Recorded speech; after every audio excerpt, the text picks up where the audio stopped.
Alright guys, welcome back to my channel, and I want to do a quick video on how you can help better protect yourself if you are in situations where there are other people around you that don't want to wear a mask.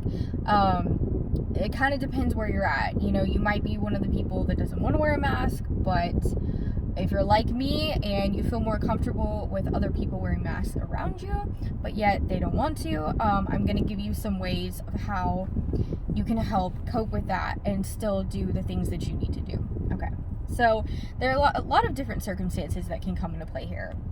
So a lot's going to depend on your workplace. A lot's going to depend on what things that you have to do, and things like that. So there's really no one size fits all approach, but I'm going to give you some basic tips as to what I do.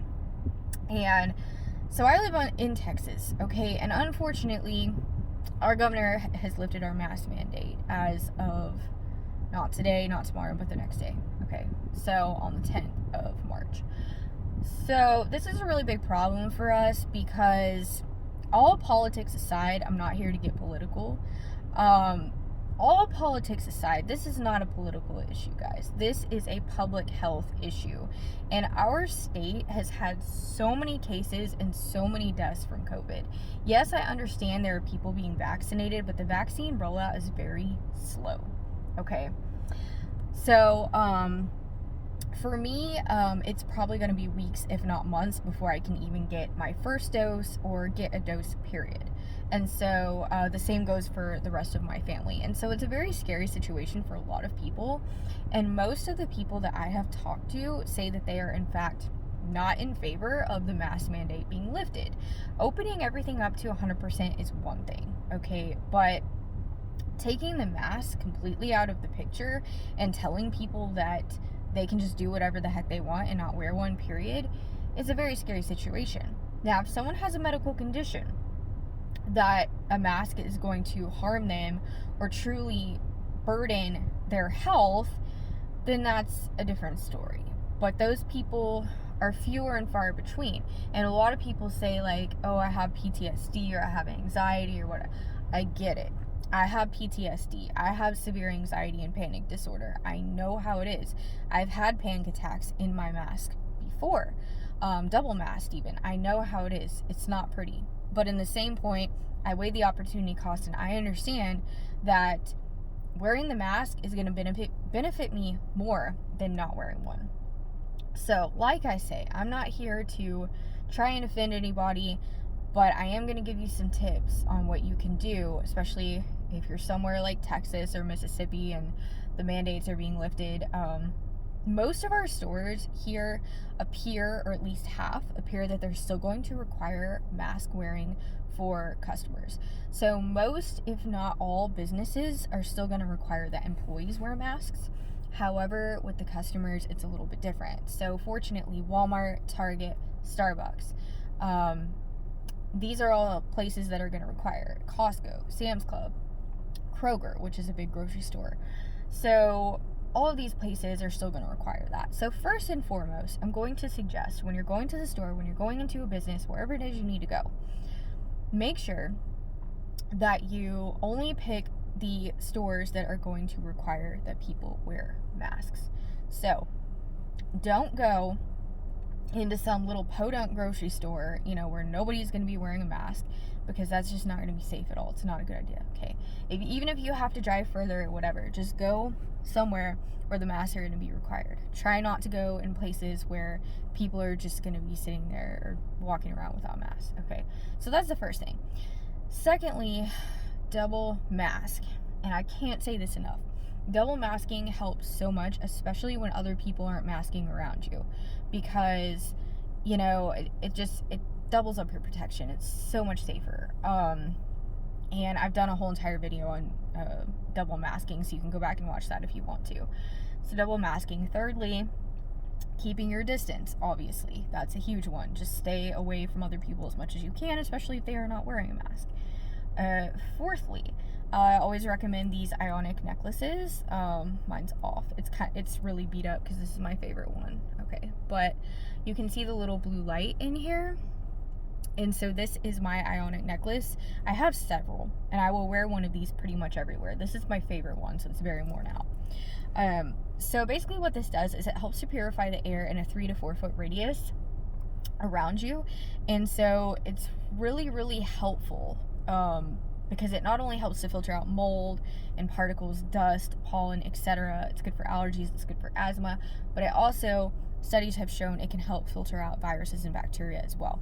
But this is definitely by no means as effective as a mask, and there have been minimal studies done on it. But I will say, for something like this, $25-$30, what have you really got to lose to just add that little bit of extra protection? The next thing I would recommend is, this is something I do. It might be harder for you if you have allergies or asthma or a respiratory condition, or something like that. But what I do is I take essential oils and I will put 1 drop on each mask that I'm going to put on. You have to be very sparing because this can get really intense. So I don't recommend using a whole lot of citrus because it's different for everyone, but the citrus oils give me a really bad headache when I wear them inside my mask. I also did a video last year on using essential oils inside your mask as well, so you can go back and watch that if you'd like. So lately I've been using frankincense, or I will use like a lavender, sometimes even a mint, like a peppermint or eucalyptus, spearmint, because that can kind of help you breathe a little bit better. But it can also be very intense, and you don't want to end up going into a coughing fit and having to take your mask off. So little tiny bit of essential oils inside the mask, because that's going to help create a little bit of an extra antimicrobial, antibacterial, antiviral, antifungal effect. Okay, so what else? Going into stores and places that you need to go, running your errands during hours where there aren't peak hours, if you can help it. Now, I understand this isn't always possible, especially for people that are on more of an 8 to 5, 9 to 5 type lifestyle. Fortunately for me, I am self-employed and I'm able to create my own schedule. So when I go run my errands or I go to the store, anywhere that's inside especially, I will go either late morning or early afternoon, and not during the lunch hour typically. So anywhere from like 11:30-ish to 1:30-ish I try to avoid. So for me, I might do anywhere from 1:45 to 2:45 in the early afternoon, or in the late morning, like say around 10 to 11:15 or something like that. Those hours are going to be a lot better because so many people are going to be, at work or whatever, at school, at work, not going to be out and about. So you're going to see a lot less people, because the less people you can be around, the better. Okay, so what else? Doing as much as you can outside, pumping your gas at the pump, paying at the pump, going through a drive-through to get your food. Still, I recommend wearing a mask. Getting your coffee through a drive-through, anything you can get through a drive-through, anything you can get delivered to you. I do order my groceries online rather frequently, probably about half the time, I'd say. I'll order food delivered via DoorDash or whatever.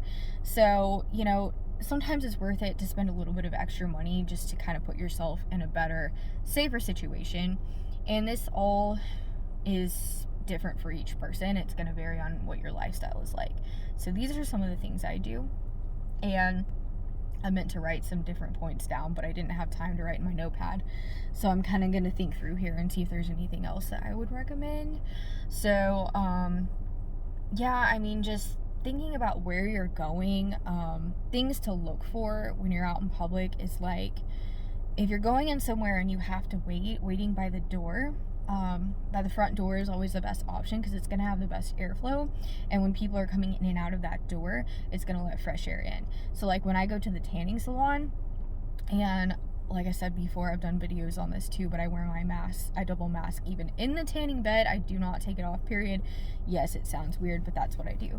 Okay, so when I'm at the tanning salon, if I have to wait, which if I do, it's usually like 1 or 2 minutes, if that, I will sit right smack dab next to the front door, and that's gonna leave you with the most airflow. Also, you want to look for higher ceilings in businesses that will create better ventilation. So higher ceilings are going to create a safer space ultimately. And I'm trying to think if there's anything else. Honestly, there's a lot I could say. It really could go on for a while, but things like sanitizing, disinfecting, and all that. Obviously studies have shown that we normally catch coronavirus through the air. So, but you do still want to sanitize your hands and, disinfect your items and stuff like that. So, and then the very last thing I will say is if you're doing business with someone and they're not wearing a mask, you can always just politely ask them, and like I went today, I had an appointment to go look at some homes and at a modular home company, and I walked in, and this is in a fairly rural area, and the first lady wasn't wearing a mask at all. And so she quickly went away and sent me to another lady because my appointment wasn't with her. So the lady I did have my appointment with was not wearing a mask either. But as soon as I saw her, she was like, would it make you more comfortable if I put a mask on? And I was like, yes, it would. And so it's kind of one of those things where it's like, if you're doing business with someone, just ask, like, hey, are you willing to wear a mask? And if they're not, you can make an educated decision on whether or not you feel that you should leave, or if you feel safe enough that you can just distance yourself and that you're going to be okay. So these are just all things to think about, and everybody is different. So me personally, I'm not comfortable doing business with someone that's not going to be wearing a mask.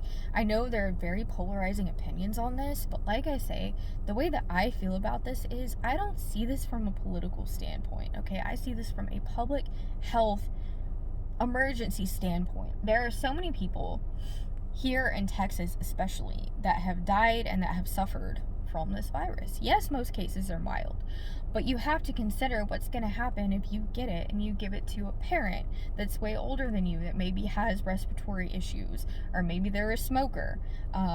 Maybe you have a child like me that has asthma and things of that nature. My child gets sick very easily and has asthma, so that's always something I consider.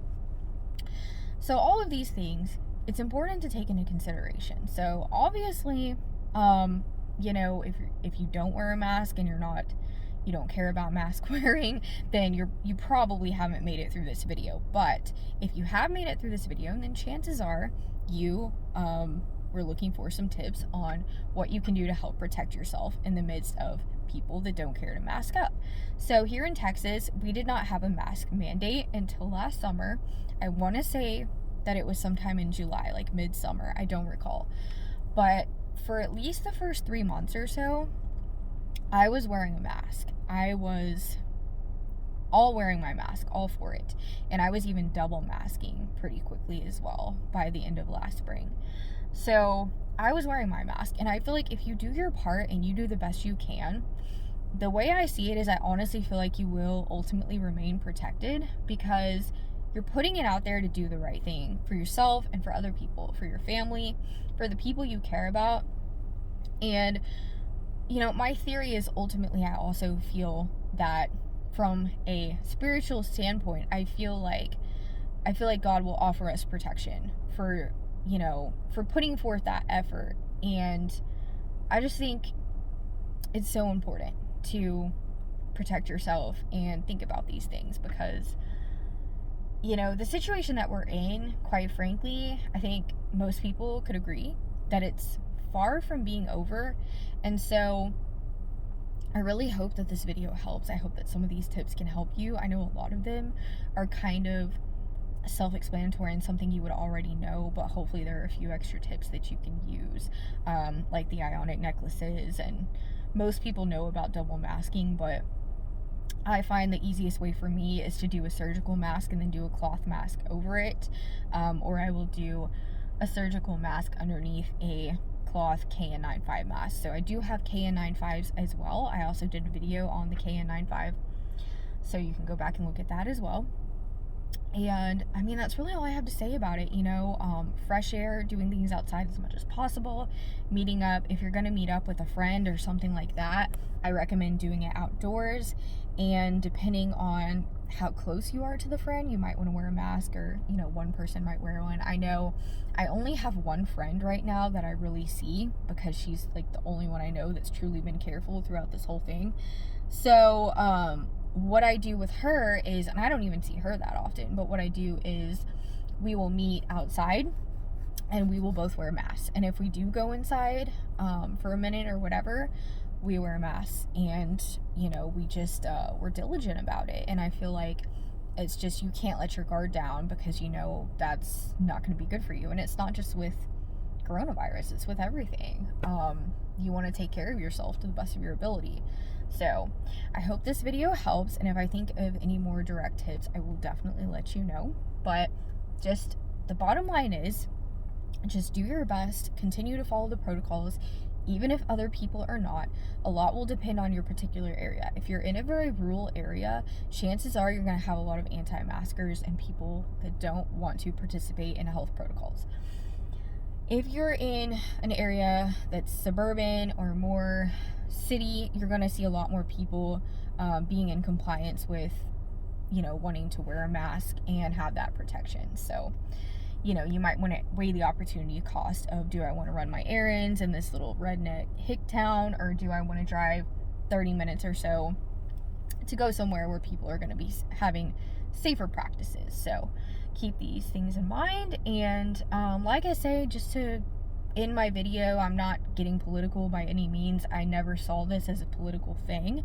I don't know how it got political. It really sucks that it did, but I am coming from a very educated, scientific, health-related standpoint, and from what I am seeing, this is a recipe for disaster. So please be careful, please protect yourselves. God bless.